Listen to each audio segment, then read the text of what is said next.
હાલો તો મિત્રો આજ આપણે દેશી ખાવાનું બનાવ્યું છે. તમે જોઈ શકો છો આ રીંગણાનો ઓરો છે, શેકીને બનાવ્યો છે.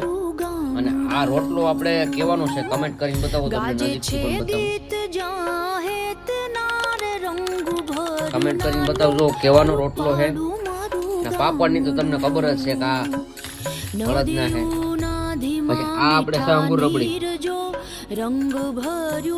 આપણી ગરમા ગરમ બનાવી છે.